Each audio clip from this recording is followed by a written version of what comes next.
والسلام على حبيبه دائما وسرمدا أما بعد فأعوذ بالله من الشيطان الرجيم بسم الله الرحمن الرحيم ما أصابك من حسنة فمن الله وما أصابك من سيئة فمن نفسك وأرسلناك للناس رسولا وكفى بالله شهيدا من يطع الرسول فقد أطاع الله ومن تولى فما أرسلناك عليهم حفيظا صدق الله العظيم اللهم صل على سيدنا محمد النبي الأمي وأزواج أمهات المؤمنين وذريتي وأهل بيتي كما صليت على آل إبراهيم إنك حميد مجيد اللهم صل على محمد النبي الأمي وعلى آله وأصحابه وبارك وسلم رب اشرح لي صدري ويسر لي أمري واحلل عقدة من لساني يفقهوا قولي رب زدني علما۔ سورہ نساء 11واں رکوع ہے، آیت نمبر 79 ہے۔ ما اصابک من حسنۃ فمن اللہ، تمہیں جو کوئی اچھائی پہنچتی ہے تو وہ محض اللہ کی طرف سے ہوتی ہے۔ وما اصابک من سیئۃ فمن نفسک،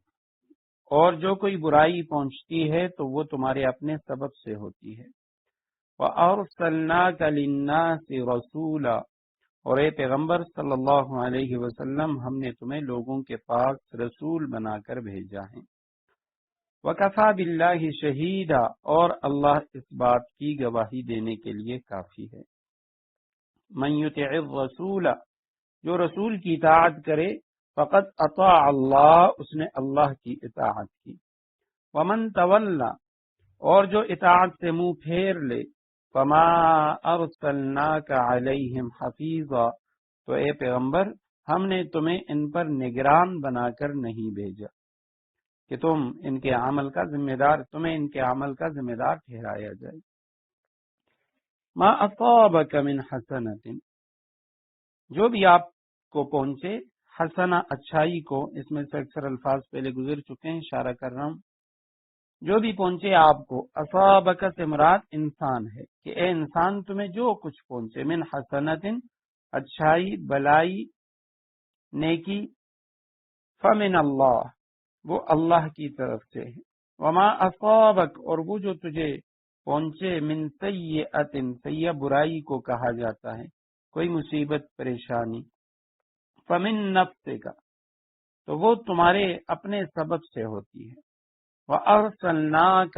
نبی علیہ السلام سے خطاب ہے کہ اے پیغمبر صلی اللہ علیہ وسلم، ارسلناک، ہم نے تمہیں بھیجا، للناس، لوگوں کے لیے، رسولا، رسول، وکفا باللہ شہیدا، اور اس بات پر اللہ گواہی دینے کے لیے کافی ہے۔ من یطع الرسول، جو رسول کی اطاعت کرے، فقط اطاع اللہ، یقیناً اس نے اللہ کی اطاعت کی۔ یطع مضارع کا صیغہ ہے کہ جو اطاعت کرے گا، جو کرتا ہے، اور اطاع ماضی کا، یقیناً اس نے اطاعت کر لی اللہ کی۔ ومن تولا، اور جو اطاعت سے منہ پھیر لے، جس نے اپنا منہ پھیر لیا، اعراض کر لیا، فما ارسلناک، بس ہم نے نہیں بھیجا آپ کو، علیہم، ان لوگوں پہ، حفیظاً، نگہبان، حفاظت کرنے والا۔ حفظن سے یہ لفظ ہے، یعنی فاعل کے وزن پہ ہے، حافظن کے معنی میں کہ آپ کو حفاظت کرنے والا، نگہبان بنا کے نہیں بھیجا۔ آیت کریمہ کا جو پہلا ٹکڑا ہے، ما اصابک من حسنۃ فمن اللہ وما اصابک من سیئۃ فمن نفسک،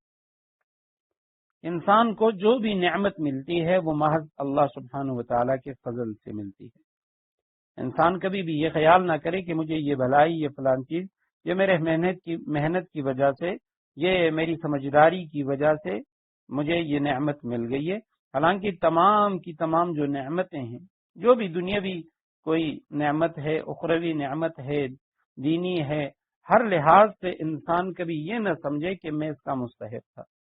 اور میں اس کا حقدار تھا، نہیں، بلکہ یہ محض اللہ سبحانہ و تعالیٰ کا فضل ہوتا ہے۔ حدیث مبارکہ کئی بار گزر چکی کہ آپ صلی اللہ علیہ وسلم نے فرمایا اللہ تعالیٰ کی رحمت کے بغیر کوئی شخص جنت میں نہیں جائے گا۔ تو صحابی نے سوال کیا یا رسول اللہ کیا آپ بھی نہیں جائیں گے؟ آپ صلی اللہ علیہ وسلم نے فرمایا ہاں میں بھی نہیں جاؤں گا۔ تو جو بھی تمہیں نیکی ملتی ہے، اچھائی ملتی ہے، فتح، نصرت، یہ محض اللہ کا فضل ہوتا ہے۔ وما اصابك من سیئۃ فمن نفسک، اور سیئۃ سے مراد مصیبت، پریشانی، کہ جو بھی تمہیں مصیبت پریشانی پہنچتی ہے وہ تمہارے اپنی وجہ سے ہوتی ہے۔ اب مصیبت کی جو تخلیق ہے وہ تو اللہ سبحانہ و تعالیٰ کرتا ہے، لیکن اس کا جو سبب ہے وہ خود انسان کے جو بدعمالیاں ہوتی ہیں اس وجہ سے وہ مصیبت آتی ہے۔ حدیث مبارکہ کا مفہوم ہے کہ کوئی مصیبت ایسی نہیں ہے جو کسی مسلمان کو پہنچے مگر وہ اس کے گناہوں کا کفارہ ہو جاتی ہے، یہاں تک کہ کانٹا جو اس کے پاؤں میں چبھتا ہے اس وجہ سے بھی اس کو اجر دیا جاتا ہے، باوجود اس کے کہ اب یہ جو مصیبت اس پہ آئی، پریشانی آئی، یہ اس کے اپنے کسی بدعملی کی وجہ سے، کسی کام کو اچھے طریقے سے نہ کر سکنے کی وجہ سے اس کام میں اس کا نقصان ہو جاتا ہے، پریشانی اٹھانی پڑتی ہے، لیکن اس کے باوجود اللہ سبحانہ و تعالی اس پہ اجر عطا فرماتے ہیں۔ اسی طرح ایک اور حدیث میں آپ صلی اللہ علیہ وسلم نے فرمایا کہ بندے کو جو کوئی ہلکی یا سخت مصیبت پیش آتی ہے، نقبتن فما فوقها وما دونها، نبی علیہ السلام نے فرمایا کوئی چھوٹی سی مصیبت یا بڑی سخت مصیبت پیش آتی ہے تو وہ اس کے گناہ کا نتیجہ ہوتی ہے، الا بذنب، اس کے گناہ کی وجہ سے وہ مصیبت اس تک پہنچتی ہے، لیکن وما یعفو اکثر، بہت گناہوں کو اللہ سبحانہ و تعالی معاف فرما دیتے ہیں۔ اور قرآن کریم میں بھی فرمایا کہ ما اصاب من مصیبت فبما کسبت ایدیکم ویعفو عن کثیر، جو بھی مصیبت پریشانی آتی ہے وہ تمہارے اپنے کرتوت کی وجہ سے آتی ہے، لیکن اللہ سبحانہ و تعالیٰ تو تمہارے بہت سارے گناہوں کو معاف فرما دیتے ہیں۔ یا تو علماء نے لکھا یعنی بہت سارے گناہوں کی سزا ہی نہیں دیتے اور ان گناہوں پہ کوئی مصیبت نہیں بھیجتے۔ بعض حضرات فرماتے ہیں یعفو عن کثیر، یعنی اس مصیبت کی وجہ سے اللہ سبحانہ و تعالیٰ تمہارے بہت سارے گناہ وہ معاف فرما دیتے ہیں۔ یہاں آیت کریمہ میں ما اصابک من حسنۃ فمن اللہ، اور اس سے پہلی والی آیت کریمہ جو گزشتہ درس میں ہم پڑھ چکے آیت نمبر 78، اس میں تھا قل کل من عند اللہ، اور اس کے شروع میں فإن تصبهم حسنۃ یقولوا هذه من عند اللہ، وہاں من عند اللہ کا لفظ ہے اور یہاں اس آیت کریمہ میں فمن اللہ۔ تو ان دونوں میں یہ جو دو محاورے ہیں من اللہ یا من عند اللہ، یہ عربی میں دو الگ الگ محاورے ہیں۔ عام طور پہ معنی ہم ایک ہی کرتے ہیں، من اللہ اللہ کی طرف سے، من عند اللہ اللہ کے پاس سے، اللہ کی طرف سے، لیکن یہ جو پہلا محاورہ ہے من اللہ کا لفظ، تو اس کا استعمال عام طور پہ اس جگہ ہوتا ہے جہاں اللہ سبحانہ و تعالیٰ کی رضا میں کوئی کام کیا جائے، جو محل رضا ہو تو وہاں لفظ من اللہ آتا ہے، اور جہاں پہ اللہ سبحانہ و تعالیٰ کی رضا اور ناراضگی دونوں ہوں تو وہاں من عند اللہ، یعنی من عند اللہ کا لفظ عام ہے، یہ ہر جگہ آتا ہے چاہے وہ محل رضا ہو یا ناراضگی ہو، لیکن من اللہ کا لفظ یہ خاص رضامندی کا جو مقام ہوتا ہے وہاں پہ یہ لفظ آتا ہے۔ وَأَرْسَلْنَاكَ لِلنَّاسِ رَسُولًا، اور ہم نے تمہیں لوگوں کے پاس رسول بنا کر بھیجا ہے۔ اب یہاں پہ للناس کا لفظ لوگوں کے پاس، اور ناس کا لفظ عام ہے، عرب ہیں یا عجم ہیں جو بھی ہیں۔ تو جس طرح کچھ لوگ آج بھی یہ ایک غلط پروپیگنڈا کرتے ہیں کہ نبی علیہ السلام کی رسالت وہ تو صرف عربوں کے لیے تھی، تو قرآن کریم کی آیت میں ان لوگوں پر رد ہے کہ بھئی نبی علیہ السلام کی رسالت صرف عربوں کے لیے نہیں بلکہ ناس کے اندر، انسانوں کے اندر جتنے لوگ آتے ہیں سب کے لیے نبی علیہ السلام کی بعثت و رسالت تھی۔ اور اللہ سبحانہ و تعالی گواہ کافی ہے، جس نے رسول کی اطاعت کی یقیناً اس نے اللہ کی اطاعت کی۔ رسول اللہ صلی اللہ علیہ وسلم کی اطاعت کو اللہ سبحانہ و تعالی نے اپنی اطاعت قرار دیا کہ رسول اللہ صلی اللہ علیہ وسلم کا کوئی فعل، کوئی قول، کوئی عمل وہ اللہ سبحانہ و تعالیٰ کی رضا کے بغیر نہیں ہوتا، اللہ سبحانہ و تعالیٰ کے حکم کے بغیر نہیں ہوتا۔ یہاں تک کہ ایک صحابی فرمانے لگے یا رسول اللہ ہم دیکھتے ہیں کہ بعض اوقات آپ خوشی میں ہوتے ہیں، بعض اوقات آپ غم میں ہوتے ہیں، غصے میں ہوتے ہیں، تو یا رسول اللہ آپ کا یہ جو غصہ ہے یا آپ کا جو مزاح ہے کیا یہ آپ اپنی طرف سے کرتے ہیں؟ تو رسول اللہ صلی اللہ علیہ وسلم نے فرمایا نہیں، میرا غصہ اور میرا مزاح یہ سب بھی اللہ سبحانہ و تعالیٰ کی طرف سے۔ ومن تولی فما ارسلناک علیہم حفیظا، اور جو اطاعت سے منہ پھیرے گا، روگردانی کرے گا، تو ہم نے تمہیں ان پر نگران بنا کر نہیں بھیجا کہ تمہیں ان کے عمل کا ذمہ دار ٹھہرایا جائے، بل اللہ سبحانہ و تعالیٰ خود ان سے پوچھیں گے۔ وَيَقُولُونَ طَاعَةٌ فَإِذَا بَرَزُوا مِنْ عِنْدِكَ بَيَّتَ طَائِفَةٌ مِّنْهُمْ غَيْرَ الَّذِي تَقُولُ، اور یہ منافق لوگ سامنے تو اطاعت کا نام لیتے ہیں، یقولون طاعت، اطاعت کا نام لیتے ہیں، کہتے ہیں کہ یعنی ہمیں قبول ہے، فَإِذَا بَرَزُوا مِنْ عِنْدِكَ، مگر یہ تمہارے پاس سے باہر جاتے ہیں تو بَيَّتَ طَائِفَةٌ مِّنْهُمْ، ان میں سے ایک گروہ وہ رات کے وقت وہ مشورہ کرتے ہیں غیر الذی تقول، تمہاری باتوں کے خلاف، وہ بات جو انہوں نے پہلی کہی تھی اس بات کے خلاف یہ مشورہ کرتے ہیں۔ واللہ یکتب، اللہ سبحانہ و تعالی لکھ رہے ہیں، اللہ لکھ رہا ہے ما یبیتون، رات کے وقت یہ جو مشورہ کرتے ہیں۔ فاعرض عنہم، لہذا تم ان کی پرواہ مت کرو، ان سے اعراض کرو، وتوکل علی اللہ، اللہ پہ بھروسہ رکھو، وکفی باللہ وکیلا، اور اللہ تمہاری حمایت کے لیے کافی ہے۔ ویقولون، یہ منافق کہتے ہیں طاعت، اپنے منہ سے کہتے ہیں، یعنی اطاعت کا نام لیتے ہیں مسلمانوں کے سامنے، منہ سے یعنی اطاعت کا دم بھرتے ہیں، کہتے ہیں کہ ہم مطیع فرما بردار ہیں، طوعن سے یہ لفظ ہے، تو مطلب یہ ہے کہ یہ کہتے ہیں وَبِهِ أُمِرْنَا، ہمیں طاعت کا حکم دیا گیا، وَشَأْنُنَا طاعَةٌ،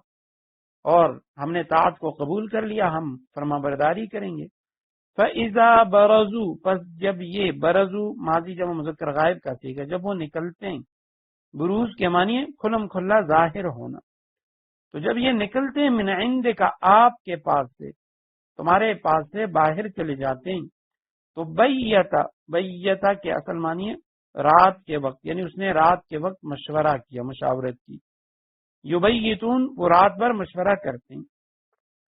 تو بیتا یہ رات گزارتے ہیں، اس حال میں یہ مشورے کرتے ہیں، طائفۃ منہم، ان میں سے ایک گروہ، غیر الذی، اس بات کے خلاف، تقول، جو اس نے کہی،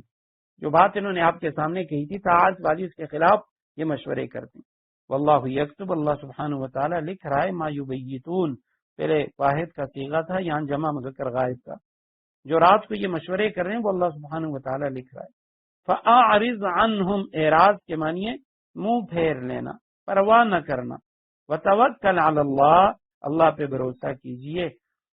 وکفی باللہ وکیلا، اور اللہ کافی ہے تمہاری حمایت کے لیے، اللہ کام بنانے کے لیے کافی ہے کارساز۔ تو یہ منافقین کا ذکر ہے،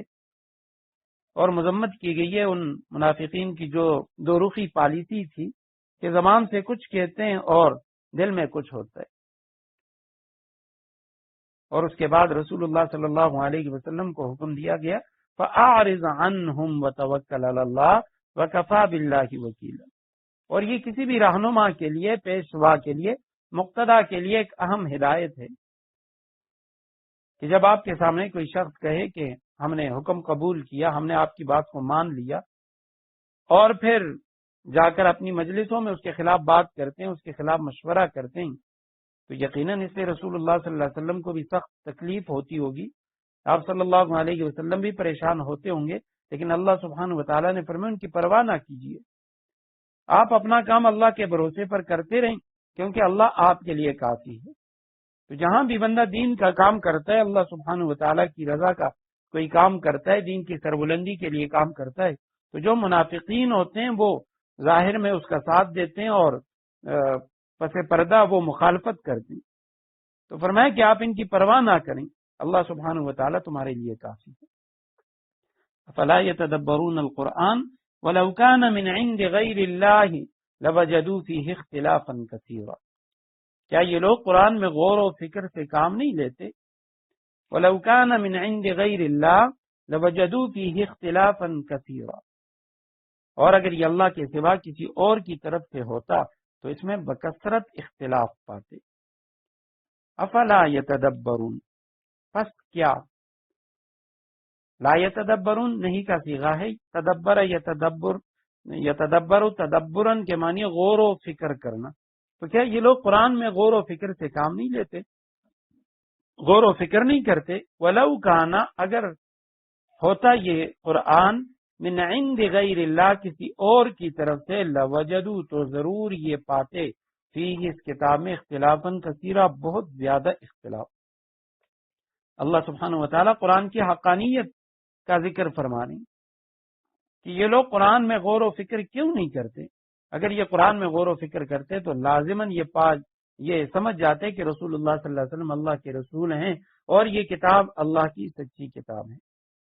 بہت ساری چیزیں اس حوالے سے ہم پڑھ چکے ہیں پہلے پارے میں، وَإِن كُنتُمْ فِي رَيْبٍ مِّمَّا نَزَّلْنَا عَلَىٰ عَبْدِنَا،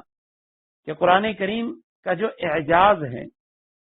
قرآن کریم کا یہ جو چیلنج ہے کہ بھئی لوگ اس کتاب کا مقابلہ نہیں کر سکتے،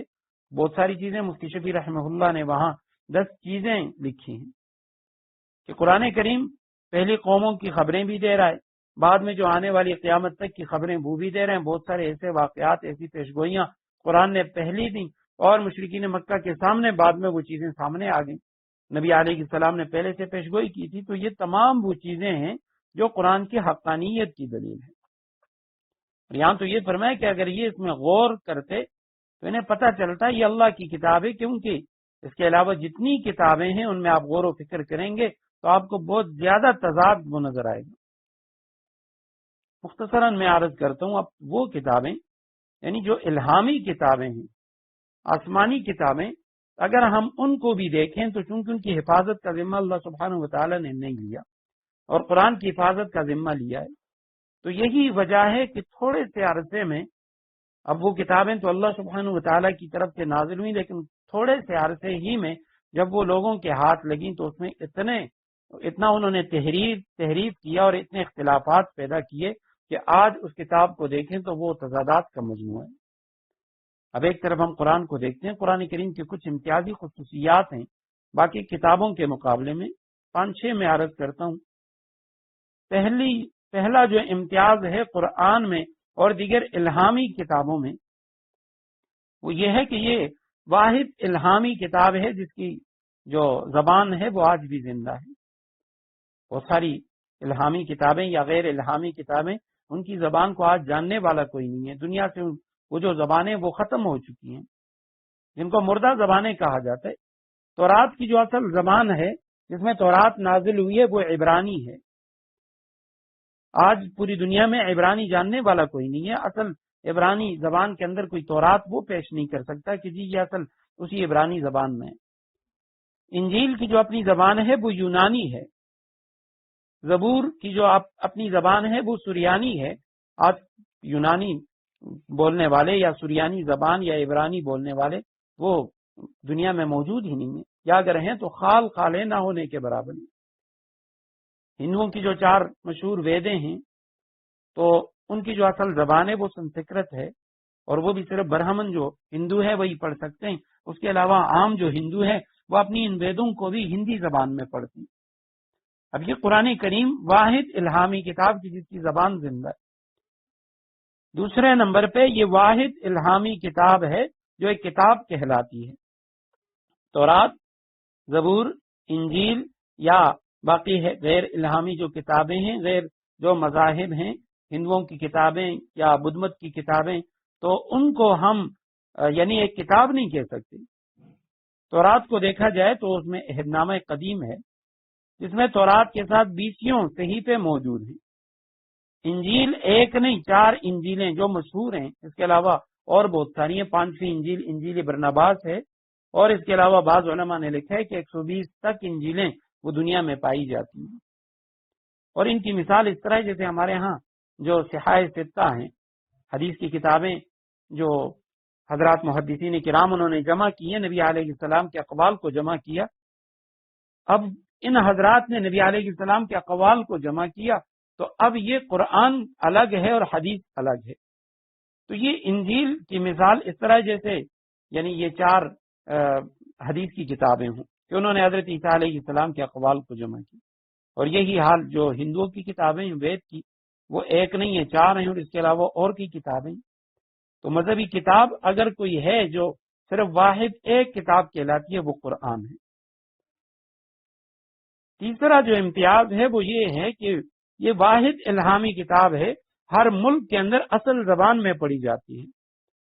بائبل، تورات اور انجیل دونوں کا مجموعہ وہ انگلش میں، انگریزی میں، یعنی عام طور پہ جو یورپ میں یا امریکہ میں وہاں انگریزی میں وہ لوگ اس کو پڑھتے ہیں. پاکستان میں، ہندوستان میں اردو میں پڑھتے ہیں.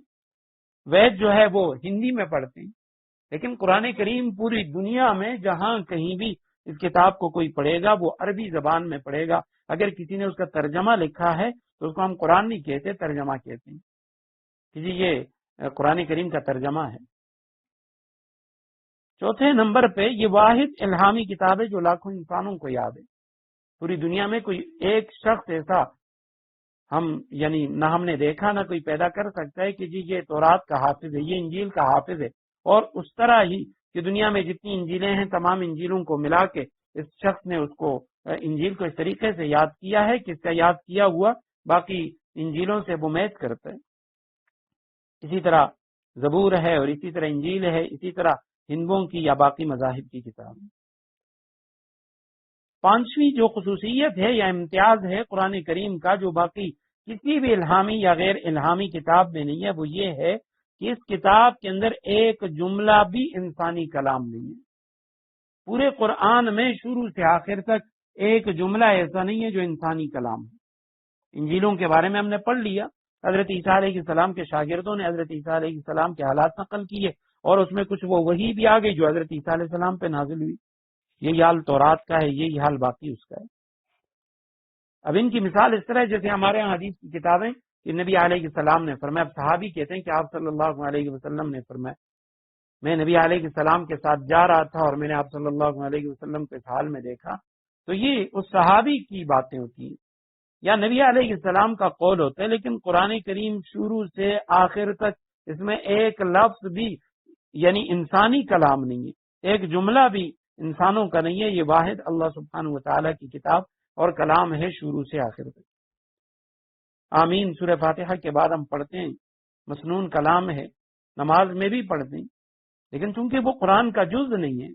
اب حکم تو یہ ہے کہ امام ولضالین کہے یا کوئی منفرد نماز پڑھ رہا ہے ولضالین کہے، آمین پڑھے، لیکن قرآن کے اندر نہ اس کو لکھا گیا اور نہ ہی جب آپ تلاوت کریں گے تو ولضالین کے بعد آپ اسے پڑھیں گے. تو وجہ یہ ہے تلاوت کے دوران، اس کی وجہ یہ ہے کہ چونکہ یہ قرآن کا حصہ نہیں ہے. اور جو چھٹا امتیاز ہے قرآن کا باقی کتابوں سے وہ یہ ہے کہ جو پیش کرنے والے ہیں ان سے یہ کتاب تواتر کے ساتھ منقول ہے. آج ہمارے پاس الحمدللہ یہ قرآن کریم موجود ہے. پوری دنیا میں کوئی بھی شخص آج تک کوئی کافر اس نے بھی یہ دعویٰ نہیں کیا کہ نبی علیہ السلام کے دور میں جس قرآن کا نزول ہوا تھا وہ یہ قرآن ہی ہے. وہ لوگ بھی مانتے ہیں کہ جی یہ تواتر کے ساتھ ایک بڑی جماعت ہر وقت ایسی رہی کہ جس نے قرآن کو یہاں تک منتقل کیا. لیکن باقی کسی کتاب کے بارے میں یہ نہیں کہا جا سکتا. خود وہ لوگ کہتے ہیں کہ ہماری کتابوں کے اندر تحریف ہوئی. حضرت عیسیٰ علیہ السلام کے بعد 571 عیسوی میں نبی علیہ السلام کی ولادت ہوئی. 610 عیسوی میں آپ صلی اللہ علیہ وسلم کو نبوت ملی. اب یہ 610 سال بعد حضرت عیسیٰ علیہ السلام کے نبی علیہ السلام آئے، لیکن جب اس وقت قرآن کریم کا نزول ہو رہا تھا تو اس وقت بھی قرآن کہہ رہا ہے یحرفون الکلم عن مواضع، کہ ان لوگوں نے اس کتاب کے اندر تحریف کر دی 600 سالوں میں. اور یہاں الحمدللہ 1400 سال گزر گئے، بلکہ قیامت کی صبح تک ہمیشہ ہمیشہ کے لیے اس کتاب کی حفاظت کا ذمہ اللہ سبحانہ و تعالی نے لیا ہے اور یہ تواتر کے ساتھ منقول ہے. ساتویں اس کتاب کا جو امتیاز ہے، اس کی جو خصوصیت ہے وہ یہ ہے کہ اس کی نظیر سے دنیا، نظیر لانے سے، نظیر پیش کرنے سے دنیا عاجز ہے. کوئی بھی اس کتاب کی نظیر پیش نہیں کر سکتا. فرمایا فلا یتدبرون القرآن، کیا یہ لوگ قرآن کریم میں غور نہیں کرتے، فکر نہیں کرتے؟ وَلَوْ كَانَ مِنْ عِنْدِ غَيْرِ اللَّهِ، اگر یہ اللہ کے سوا کسی اور کی طرف سے ہوتا، لوجدو تو ضرور یہ پاتے فیہ اختلافا کثیرا، اس میں بکثرت اختلاف، اس میں یہ لوگ بکثرت اختلاف پاتے، بہت زیادہ اختلاف تضادات اس کے اندر پایا جاتا ہے، کیونکہ انسانوں کے کلام میں تضاد ہوتے ہیں۔ وَإِذَا جَاءَهُمْ أَمْرٌ مِّنَ الْأَمْنِ أَوِ الْخَوْفِ أَذَاعُوا بِهِ، اور جب ان کو کوئی خبر پہنچتی ہے، امر من الامن، چاہے وہ امن کی ہو،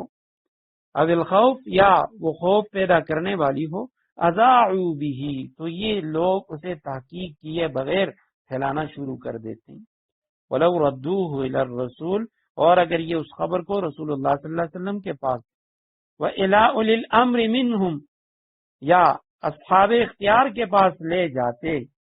لَعَلِمَهُ الَّذِينَ يَسْتَنبِطُونَهُ مِنْهُمْ، تو ان میں سے جو لوگ اس کی کھوج نکالنے والے ہیں وہ اس کی حقیقت معلوم کر لیتے۔ وَلَوْلَا فَضْلُ اللَّهِ عَلَيْكُمْ وَرَحْمَتُهُ، اور اے مسلمانوں اگر اللہ کا فضل اور اس کی رحمت تم پر نہ ہوتی، لَاتَّبَعْتُمُ الشَّيْطَانَ إِلَّا قَلِيلًا، تو تھوڑے سے لوگوں کو چھوڑ کے باقی سب شیطان کے پیچھے لگ جاتے۔ وَإِذَا جَاءَهُمْ، جب آتی ہے ان کے پاس، امر، حکم کے معنی میں، یہ جملہ اقوال کے لیے بھی یہ لفظ آتا ہے، امر کا فعال کے لیے، سب کے لیے شامل ہے۔ وَإِلَيْهِ يُرْجَعُ الْأَمْرُ كُلُّ، اللہ ہی کی طرف تمام امور وہ اللہ کی طرف لوٹتے ہیں۔ وَإِذَا جَاءَهُمْ أَمْرٌ مِّنَ الْأَمْنِ، یہاں خبر، کوئی بات، کوئی معاملہ، من الامن، امن کی بات ہو، او الخوف، یا خوف کی بات ہو، اذاعوا به، اذاعوا وہ مشہور کر دیتے، اس کا تذکرہ عام کر دیتے ہیں۔ اذاعت کے معنی ہے شہرت دینا، خبر پھیلانا، عام طور پہ یہ جو لفظ ہے یہ پروپیگنڈے کے معنی میں آتا ہے۔ وَلَوْ رَدُّوهُ، اور اگر وہ لوٹا دیتے اس خبر کو، الی الرسول، رسول اللہ صلی اللہ علیہ وسلم کی طرف، وَإِلَىٰ أُولِي الْأَمْرِ مِنْهُمْ، اور اولو الامر کی طرف، جو ان میں سے اولو الامر ہیں، صاحب اختیار ہیں، ان کی طرف، تو لَعَلِمَ، جان جاتے وہ لوگ، يَسْتَنبِطُونَهُ مِنْهُمْ، یستنبطون استنباط سے ہے، جو اس کی تحقیق کرتے ہیں، غور و خوض کر کے نتیجہ اخذ کرتے ہیں۔ ولولا فضل اللہ علیکم، اور اگر اللہ کا فضل نہ ہوتا تم لوگوں پر، اے مسلمانوں، ورحمت، اور اللہ کی رحمت نہ ہوتی، لاتبعتم، تو تم پیروی کرتے ہیں شیطان کی، الا قلیلا، سوائے تھوڑے سے لوگ وہ شیطان کی پیروی نہ کرتے، باقی آپ اکثر شیطان کی پیروی میں لگ جاتے، شیطان کی اتباع کرتے۔ تو یہاں یہ جو فرمایا گیا کہ جب ان کو کوئی خبر پہنچتی ہے، کوئی بات ان تک پہنچتی ہے، تو یہ اس کو بغیر تحقیق کیے یہ اسے پھیلا دیتی ہیں۔ حضرت ابن عباس رضی اللہ تعالی عنہما اور امام ضحاک رحمہ اللہ وہ فرماتی ہیں کہ منافقین کے بارے میں یہ آیت کریمہ نازل ہوئی ہے، جبکہ علامہ ابن کثیر رحمہ اللہ وہ فرماتے ہیں اس آیت کے متعلق، وہ فرماتے ہیں کہ اس کے یعنی شان نزول میں حضرت عمر رضی اللہ تعالی عنہ کا جو واقعہ ہے، ان کی جو حدیث ہے وہ نقل کرنی چاہیے، اور وہ یہ کہ حضرت عمر رضی اللہ تعالیٰ عنہ کو یہ خبر پہنچی کہ رسول اللہ صلی اللہ علیہ وسلم نے اپنی ازواج مطہرات کو طلاق دے دی ہے، تو وہ اپنے گھر سے مسجد کی طرف آئے، جب دروازے پر پہنچے تو حضرت عمر رضی اللہ تعالیٰ عنہ نے سنا کہ مسجد کے اندر بھی لوگوں میں یہی تذکرہ ہو رہا ہے، اور یہ دیکھ کر حضرت عمر رضی اللہ تعالیٰ عنہ نے کہ خبر کی تحقیق کرنی چاہیے، تو وہ آپ صلی اللہ علیہ وسلم کے پاس تشریف لائے، آپ صلی اللہ علیہ وسلم سے اس معاملے میں سوال کیا، یا رسول اللہ کہ آپ نے ازواج مطہرات کو طلاق دے دی؟ آپ صلی اللہ علیہ وسلم نے فرمایا نہیں۔ حضرت عمر رضی اللہ تعالیٰ عنہ فرماتے ہیں کہ جب میں نے یہ تحقیق کی تو میں واپس مسجد کی طرف آیا، اور میں نے دروازے میں کھڑے ہو کے اعلان کیا کہ آپ صلی اللہ علیہ وسلم نے اپنی ازواج مطہرات کو طلاق نہیں دی، اور جو آپ لوگ یہ باتیں کر رہے ہیں تو یہ غلط ہے۔ تو اس موقع پہ علامہ ابن کثیر فرماتے ہیں یہ آیت کریمہ نازل ہوئی، اذا جاءهم امر من الامن او الخوف اذاعوا به، کوئی امن کی خبر یا خوف کی پیدا کرنے والی خبر پہنچتی ہے تو یہ لوگ بغیر تحقیق کے اسے پھیلانا شروع کر دیتے ہیں۔ اور چونکہ حکم عام ہے، آج بھی ہمیں یعنی جو بھی خبر پہنچتی ہے، جو بھی بات ہمارے سامنے ہوتی ہے، تو پہلے ہمیں اس کی تحقیق کرنی چاہیے، اس کے بعد اس بات کو آگے پھیلانا چاہیے۔ نبی علیہ السلام نے فرمایا کسی شخص کے، کسی انسان کے جھوٹا ہونے کے لیے اتنی ہی بات کافی ہے کہ ہر سنی سنائی بات کو بغیر تحقیق کے بیان کر دے۔ پہلے زمانے میں لوگ یعنی مختلف طرح طرح کی کتابیں پڑھا کرتے تھے بغیر تحقیق کے کس عالم نے لکھی ہے، کس شخصیت کی ہے، تو اسی طرح بس اسے پڑھ کے بھئی اس نے لکھا ہے کہ یہ حدیث ہے، وہ کہتے ہیں میں نے حدیث پڑھی ہے اور یہ حدیث ہے۔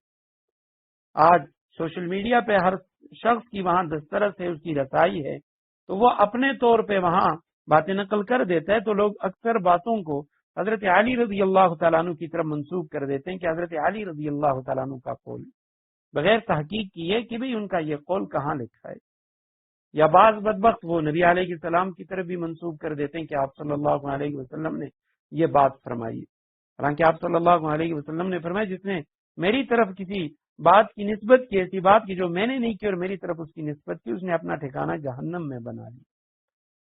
اور ایک حدیث میں آپ صلی اللہ علیہ وسلم نے فرمایا کہ جو آدمی کوئی ایسی بات بیان کرے کہ جس کے بارے میں اسے پتا ہو کہ یہ جھوٹی ہے، تو وہ دو جھوٹوں میں سے ایک جھوٹا وہ بھی ہے، یعنی اس کو علم ہے اور اس کے باوجود اس نے جھوٹی بات کو آگے پھیلا دیا۔ فرمایا جب بھی ان کے پاس کوئی خبر آتی ہے امن کی ہو یا خوف کی، یہ پھیلا دیتے ہیں، اور اگر اسے لوٹاتے رسول اللہ صلی اللہ علیہ وسلم کی طرف یا اولی الامر کی طرف۔ اولی الامر کے بارے میں ہم پڑھ چکے ہیں اسی سورہ نساء میں، بہت سارے اقوال، بعض حضرات نے فرمایا اس سے مراد حکمران ہیں، صاحب اختیار لوگ، بعض حضرات نے لکھا کہ اس سے مراد علماء ہیں،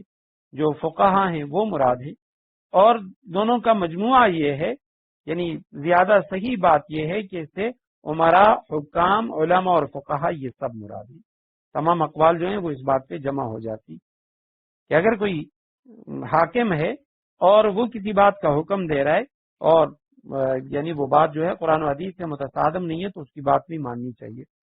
اسی طرح فقہا ہیں جو قرآن و حدیث سے استنباط کرتے ہیں، لیکن یہاں پہ زیادہ تر جو حضرات مفسرین کرام نے لکھا ہے تو اس سے مراد وہ کہتے ہیں علماء ہی ہیں، کیونکہ رسول اللہ صلی اللہ علیہ وسلم کے یہ نائب ہیں، رسول اللہ صلی اللہ علیہ وسلم کے وارث ہیں، اور وَلَوْ رَدُّوهُ إِلَى الرَّسُولِ، رسول اللہ صلی اللہ علیہ وسلم کے بعد ان کا ذکر بھی آ رہا ہے کہ کوئی ایسی بات آ جائے تو پہلے رسول اللہ صلی اللہ علیہ وسلم کی طرف لوٹائیں، ان کے احادیث پہ اس کو پرکھیں، اور اس کے بعد إِلَى أُولِي الْأَمْرِ مِنْهُمْ، جو علماء فقہا ہیں ان کی طرف اس بات کو لے جائیں، تو جو ان میں سے صاحب استنباط ہوں گے، جو مسائل کو نکال سکتے ہوں، قیاس کر سکتے ہوں، اجتہاد کر سکتے ہوں، تو وہ علماء اس بات کی تہ تک پہنچ جائیں گے۔ آیت کریمہ سے قیاس اور اسی طرح علماء کی جو تقلید ہے اس کا ثبوت بھی ملتا ہے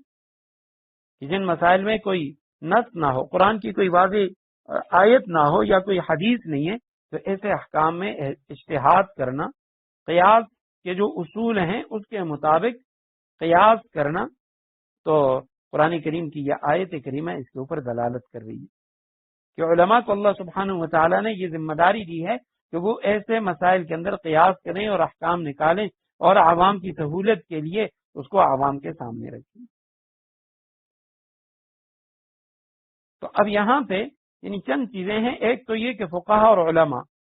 ان کی جانب جب کوئی نص نہ ہو، کوئی صریح آیت نہ ہو، تو ان کی طرف رجوع کرنا چاہیے کہ یہ فلاں بات ہے، قرآن میں اس کے بارے میں کوئی واضح حکم نہیں ہے، حدیث میں نہیں ہے، تو آیا اب شریعت کے بارے میں کیا کہتی ہے۔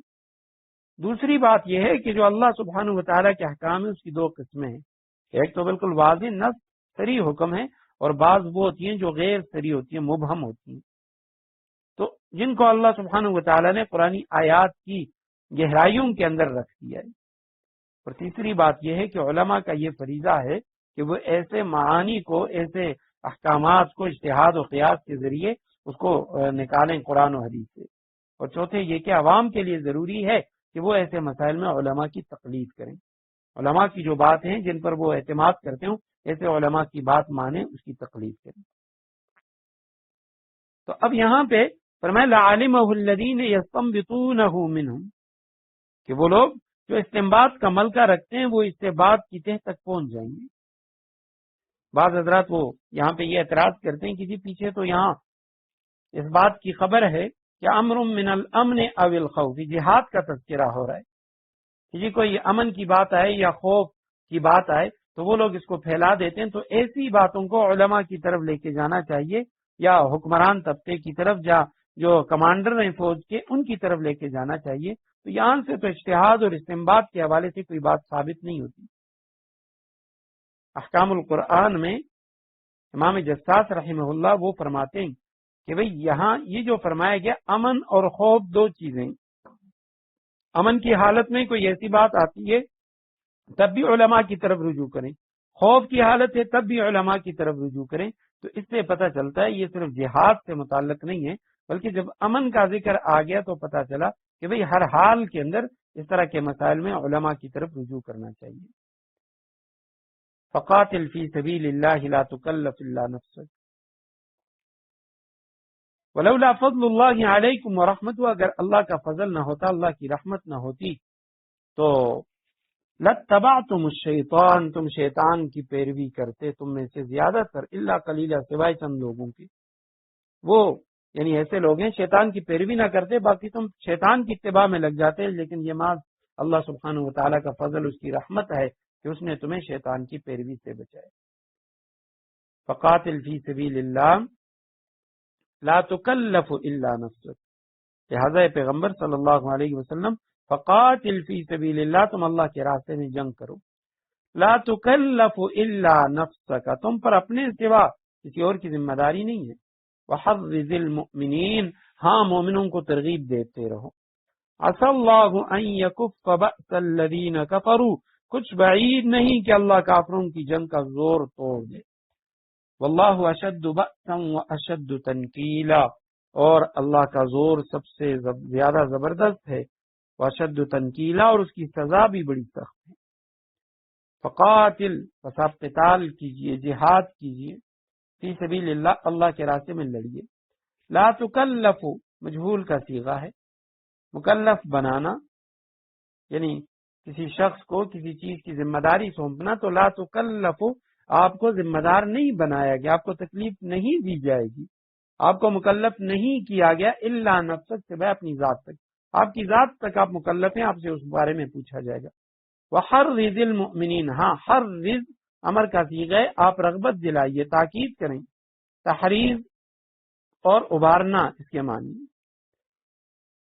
عسى اللہ، مومنین مومن کی جمع، عسى اللہ قریب ہے، ممکن ہے. ان یکف، کف یکف کے معنی روک دینا، کہ اللہ روک دے. بأس الذین، بأس لڑائی کو کہتے ہیں، دبدبے کو کہتے ہیں. کافروں کی جو لڑائی ہے، ان کا جو دبدبہ ہے، سختی، اس کو اللہ سبحانہ و تعالیٰ روک دیں. واللہ اشد بأسا، اور اللہ سبحانہ و تعالیٰ سخت ترین یعنی لڑائی والے، زور والے اللہ سبحانہ و تعالیٰ. واشد تنکیلا، اور سخت نکال کے معنی عذاب، اشد تنکیلا، سخت عذاب دینے والے، سخت سزا دینے والے. آیت کریمہ کا جو شان نزول ہے، بعض حضرات نے یہ لکھا ہے کہ غزوہ احد کے بعد جب نبی علیہ السلام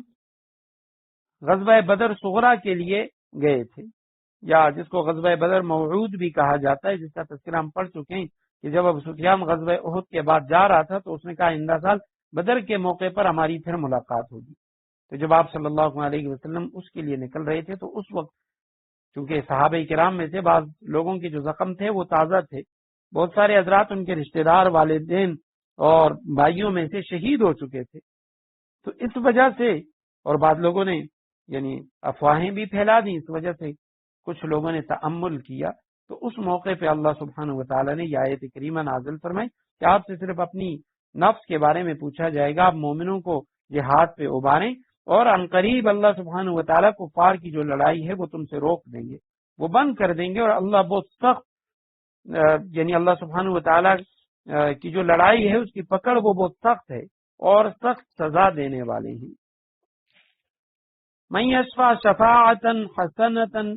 یکن له نصیب منها ومن یشفع شفاعتا سیئتا یکن له کفل منها وکان اللہ علی کل شیء مقیتا. جو کوئی سفارش کرے، من یشفع شفاعتا حسنا، جو کوئی اچھی سفارش کرتا ہے، یکن له نصیب منها، اس کو اس میں سے حصہ ملتا ہے. ومن یشفع شفاعتا سیئتا، اور جو کوئی سفارش کرتا ہے بری سفارش، یکن لہ کفل منہا، تو اسے اس کی برائی میں سے حصہ ملتا ہے. وکان اللہ علی کل شیء مقیتا، اور اللہ سبحانہ و تعالی ہر چیز پر نظر رکھنے والا ہے، ہر چیز کو جاننے والا اللہ سبحانہ و تعالیٰ کی ہر چیز پر نظر ہے۔ تو من یشفع، یشفع یہ مضارع مجزوم کا صیغہ ہے، من کی وجہ سے یہ مجزوم ہے، جو سفارش کرتا ہے، شفاعتن سفارش، حسنہ اچھی، جو اچھی سفارش کرتا ہے، نیک سفارش کرتا ہے، یکن لہو ہوتا ہے اس کے لیے نصیب منہا اس میں سے حصہ، ومن یشفع شفاعتن اور جو کوئی سفارش کرتا ہے شفاعتن سیئتن بری سفارش، یکن لہو کفل منہا تو اس کا جو بوجھ ہے، وہ اس کا جو گناہ ہے، اس برائی ہے، اس میں سے اس کو حصہ ملتا ہے۔ کفل کے معنی پورا پورا حصہ۔ وکان اللہ علی کل شیء مقیتا، اور اللہ سبحانہ مقیتا کا جو لفظ ہے یہ اس میں فاعل کا صیغہ ہے، واحد مذکر کا، قوت سے ہے، قادر نگران محافظ روزی دینے والا، یہ بھی اس کا معنی ہے۔ تو بعض حضرات نے نگران کا معنی کیا ہے کہ نظر رکھنے والا، بعض حضرات نے رزق دینے کا معنی کیا ہے رزق دینے والا۔ تو یہاں یہ دو الفاظ ہیں نصیب اور کفل۔ تو بعض حضرات فرماتے ہیں کہ نصیب کا جو لفظ ہے لغت میں نصیب کسی چیز کا جو اچھا حصہ ہوتا ہے، کوئی اچھائی ہوتی ہے تو اچھے حصے کے لیے نصیب بولا جاتا ہے، اور جو برا حصہ ہوتا ہے اس کے لیے کفل بولا جاتا ہے۔ اگرچہ کفل کا لفظ بھی قرآن کریم میں اچھائی کے معنی میں بھی استعمال ہوا ہے، لیکن اکثر اس کا استعمال عرب برائی کے موقع پہ کیا کرتے ہیں کہ جب کوئی برا حصہ ہو تو اس کے لیے کفل اور اچھے حصے کے لیے نصیب۔ تو جو کوئی اچھی سفارش کرتا ہے اس کو اس میں سے حصہ ملتا ہے، اور جو کوئی بری سفارش کرتا ہے اسے اس برائی میں سے حصہ ملتا ہے، اور اللہ ہر چیز پر نظر رکھنے والا ہے۔ سفارش کے احکامات ہیں اس آیت کریمہ کے اندر۔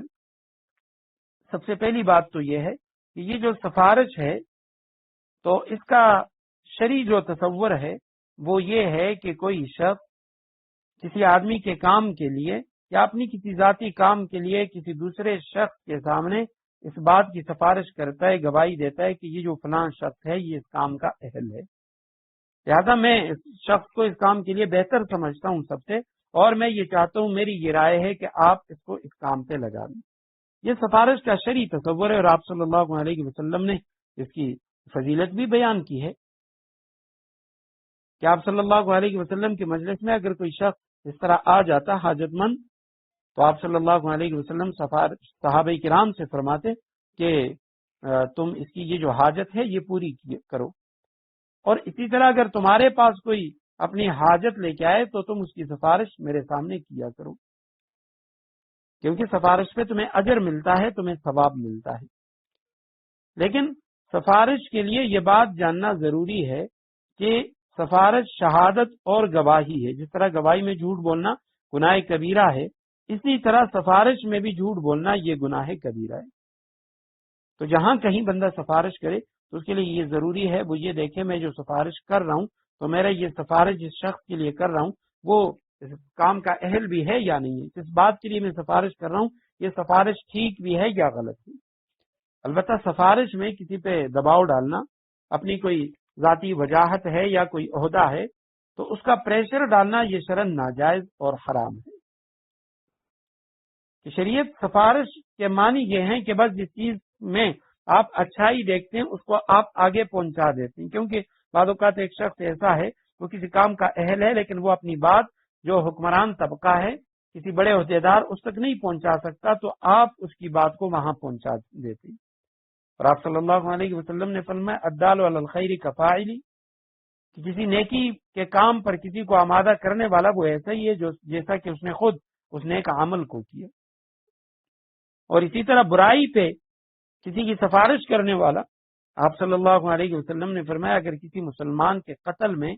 کسی شخص نے ایک کلمہ بھی کہہ دیا، یعنی اس نے قاتل کی مدد کی، جھوٹی گواہی دی یا قاتل کی صفائی پیش کی اور ایک کلمہ بھی کہہ دیا، تو فرمایا کل قیامت کے دن اس طرح لایا جائے گا کہ اس کی پیشانی پر یہ لکھا ہوگا کہ یہ شخص اللہ تعالیٰ کی رحمت سے محروم اور مایوس ہے۔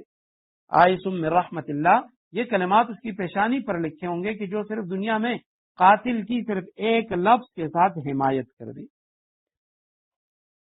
نبی علیہ السلام کی زندگی میں جب ہم سفارش کو دیکھتے ہیں، آپ صلی اللہ علیہ وسلم کی زوجہ مطہرہ حضرت عائشہ رضی اللہ تعالی عنہا ان کی ایک لونڈی تھی، حضرت بریرہ ان کا نام تھا،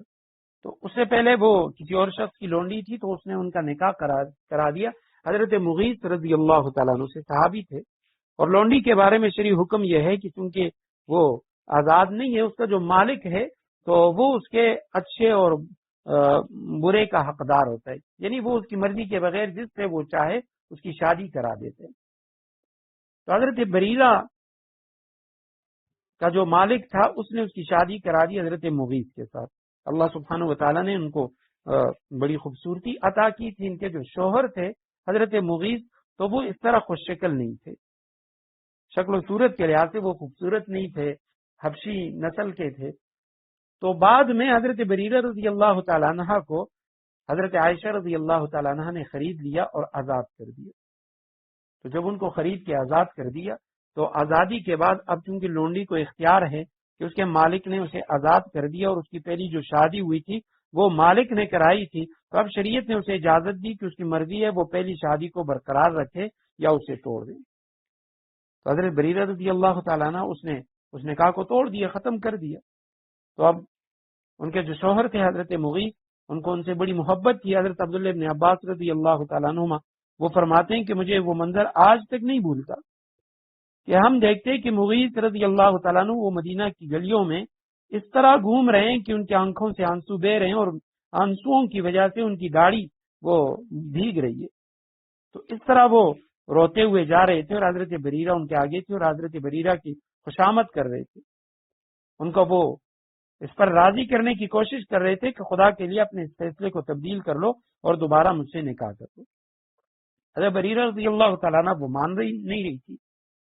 تو جب انہوں نے بار بار اصرار کیا، انہوں نے انکار کیا، حضرت مغیث رضی اللہ تعالیٰ عنہ نبی علیہ السلام کے پاس حاضر ہوئے کہ یا رسول اللہ یہ مسئلہ ہے تو آپ حضرت بریرہ سے میری سفارش کر دیجئے. نبی علیہ السلام نے حضرت بریرہ رضی اللہ تعالیٰ عنہ اس کو بلایا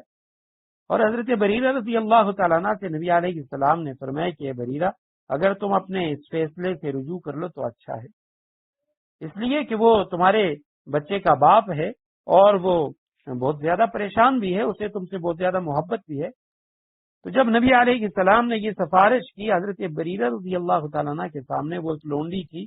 اور اب آزاد ہو چکی ہے. نبی علیہ السلام اللہ کے رسول صلی اللہ علیہ وسلم کا حکم ہے اور نبی علیہ السلام کے ہر حکم کے آگے صحابہ کرام صحابیات ان کا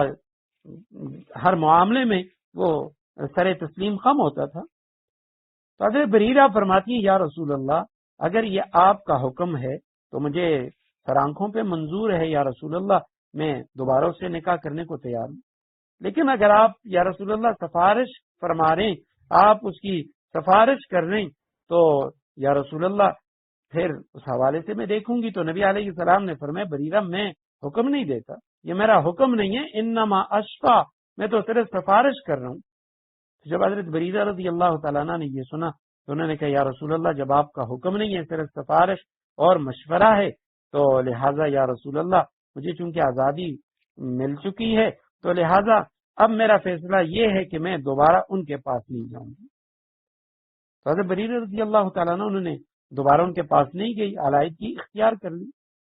اب یہ خاتون ہے اور نبی علیہ السلام کے مشورے کو وہ رد کر رہی ہے. پہلی بات تو یہ نبی علیہ السلام نے کبھی بھی ان پہ زور زبردستی نہیں کی کہ نہیں آپ اس طرح کریں اس طرح کریں، نہیں فرمایا یہ میرا مشورہ ہے، اگر تمہیں اس میں بھلائی نظر آتی ہے اور یقیناً ہے کہ تمہارے بچے کا باپ ہے تو تم مان جاؤ. لیکن جب انہوں نے نہ مانا تو نبی علیہ السلام نے یہ نہیں فرمایا کہ یہ اس نے میرا مشورہ رد کر دیا، میری بات نہیں مانی.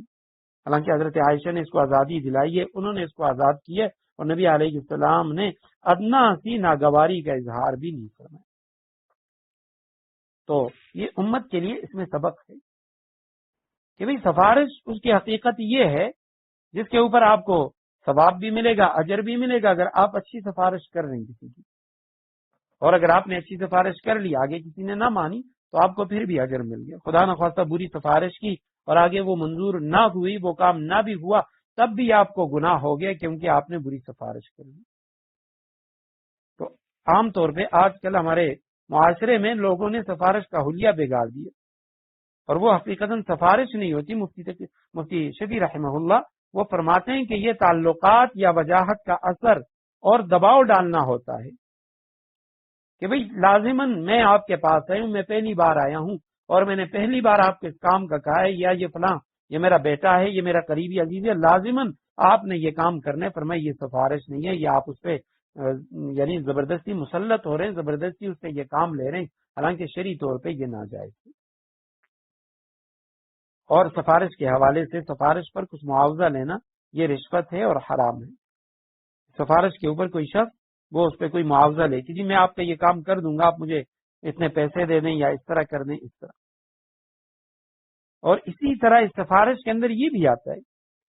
کہ کسی مسلمان کی کوئی حاجت ہے، کوئی پریشانی ہے، اور آپ اللہ سبحانہ و تعالیٰ سے اس کے لیے دعا مانگ رہے ہیں کہ اللہ یہ فلاں پریشان ہے، اس کی یہ مشکل ہے، اللہ اس کو آسان فرمائے، یہ بھی شفاعت حسنہ میں داخل ہے اور دعا کرنے والے کو بھی اجر ملتا ہے۔ ایک روایت میں آپ صلی اللہ علیہ وسلم نے فرمایا جب کوئی شخص اپنے بھائی مسلمان کے لیے کوئی دعائے خیر کرتا ہے تو فرشتہ کہتا ہے وَلَكَ بِمِثْلٍ، یعنی اللہ تعالیٰ تیری بھی حاجت پوری فرمائے۔ اب یہ تو ایک انسان ہے وہ دعا کر رہا ہے، لیکن جب یہ کسی اور کے لیے دعا کرتے تو اس کے لیے جو آسمانی مخلوق ہے فرشتے وہ دعا فرماتے کہ اللہ سبحانہ و تعالیٰ تمہاری اس حاجت کو بھی پوری فرما دے۔ من یشفع شفاعتا حسنتا، جو شخص کوئی اچھی سفارش کرتا ہے لہو نصیب منہا، اس کو اس میں سے حصہ ملتا ہے۔ ومن یشفع شفاعتا سیئتا، اور جو کوئی بری سفارش کرتا ہے یکن لہو کفل منہا، اسے اس برائی میں سے حصہ ملتا ہے۔ وکان اللہ علی کل شیء مقیتا، اللہ سبحانہ و تعالی ہر چیز پر نظر رکھنے والا ہے، ہر چیز سے اللہ سبحانہ و تعالی واقف ہے۔ وَإِذَا حُيِّيتُم بِتَحِيَّةٍ فَحَيُّوا بِأَحْسَنَ مِنْهَا أَوْ رُدُّوهَا إِنَّ اللَّهَ كَانَ عَلَى كُلِّ شَيْءٍ حَسِيبًا۔ اور جب تمہیں کوئی شخص سلام کرے، اذا حییتم بتحیۃ، جب تمہیں کوئی شخص سلام کرے، فحیوا باحسن منها، تو تم اسے اس سے بھی بہتر طریقے پر سلام کرو، او ردوها، یا کم از کم انہی الفاظ میں اس کا جواب دے دو، ان اللہ کان علی کل شیء حسیبا، بے شک اللہ ہر چیز کا حساب رکھنے والا ہے۔ حییتم تحیہ سے ہے، مجہول کا صیغہ ہے، تمہیں یعنی دعا دی جائے جب تمہیں سلام کیا جائے۔ تحیہ کے معنی سلام، اور اصل میں تحیہ جو ہے اس کے معنی ہے زندگی کی دعا دینا، یعنی حیاک اللہ کہنا کہ اللہ تمہیں زندہ رکھے۔ اور اس کے بعد فحیو، تم دعا دو، تم سلام کرو، یہ امر کا صیغہ ہے، بے احسن منہا، اس سے زیادہ اچھے الفاظ کے ساتھ، اسے بہتر طریقے سے سلام کرو، او ردوہا، یا انہی الفاظ میں اس کا جواب دو جن الفاظ کے ساتھ اس نے سلام کیا۔ ان اللہ کان علی کل شیء حسیبا، بے شک اللہ ہر چیز کا حساب رکھنے والے۔ یہاں سلام کا تذکرہ ہے کہ مسلمانوں کا جو سلام ہے، الفاظ سلام ہے، ان کے ذریعے آپ سلام کریں۔ اب عرب اسلام سے قبل وہ انعم اللہ بک عینا، یہ الفاظ کہا کرتے تھے، یا حیاک اللہ، اللہ تمہیں زندہ رکھے، یا انعم صباحا، یہ جو الفاظ ہیں کہ تمہاری صبح اچھی ہو، ان الفاظ کے ذریعے وہ سلام کیا کرتے تھے۔ تو بعد میں اللہ سبحانہ و تعالیٰ نے اس کو بدل کر السلام علیکم، یہ جو طریقہ ہے اس کو جاری کر دیا، جس کے معنی یہ ہے، السلام علیکم کے معنی ہے کہ تم ہر تکلیف اور رنج و مصیبت سے سلامت رہو، ہر تکلیف رنج و مصیبت سے تم سلامت رہو۔ اور یہ جو اسلام کا سلام ہے، السلام علیکم کا صیغہ، یہ تمام دوسری اقوام کے سلام سے بہتر ہے۔ ہمارے اردو کے جس طرح کے الفاظ ہوتے ہیں، صبح بخیر، شام بخیر، اور اسی طرح انگریزی کے یا دیگر زبانوں کے، تمام زبانوں کے جتنے بھی یہ دعائیہ کلمات ہیں، اب صبح بخیر دعا ہے اور اسی طرح شب بخیر دعا ہے، لیکن اس کے مقابلے میں السلام علیکم یہ جو الفاظ ہیں، اور اسی طرح ساتھ ساتھ یہ شخص یہ بھی کہہ رہا ہے اس شخص کو کہ میں یعنی اپنی طرف سے، تم میرے ہاتھ اور میری زبان سے مامون ہو، میں اپنی طرف سے تمہیں سلامتی کا، امن کا پیغام دے رہا ہوں کہ میں تمہیں کوئی تکلیف نہیں پہنچاؤں گا۔ تو یہ جو السلام علیکم ورحمۃ اللہ وبرکاتہ، یہ جو الفاظ ہیں، یہ بہت زیادہ یعنی ان کے اندر جامعیت موجود ہے۔ اللہ سبحانہ و تعالیٰ کا تذکرہ بھی ہے، نام بھی ہے اس میں، اور اس میں تذکیر بھی ہے، نصیحت بھی ہے، اپنے مسلمان بھائی سے محبت کا اور تعلق کا اظہار بھی ہے، اس کے لیے بہترین دعا بھی ہے اور یہ اس کے ساتھ معاہدہ بھی ہے کہ میرے ہاتھ اور میری زبان سے آپ کو کوئی تکلیف نہیں پہنچے گی۔ ایک روایت میں آپ صلی اللہ علیہ وسلم نے فرمایا تم جنت میں اس وقت تک داخل نہیں ہو سکتے جب تک تم مومن نہ ہو، اور تمہارا ایمان مکمل نہیں ہو سکتا جب تک آپس میں ایک دوسرے سے محبت نہ کرو۔ اور میں تم کو ایسی چیز بتاتا ہوں کہ اگر تم اس پر عمل کرو تو تمہارا آپس میں محبت قائم ہوگا، اور وہ یہ کہ سلام عام کرو، ہر شخص مسلمان خواہ تم اسے جان پہچان اس سے ہو یا نہ ہو لیکن اسے سلام کیا کرو۔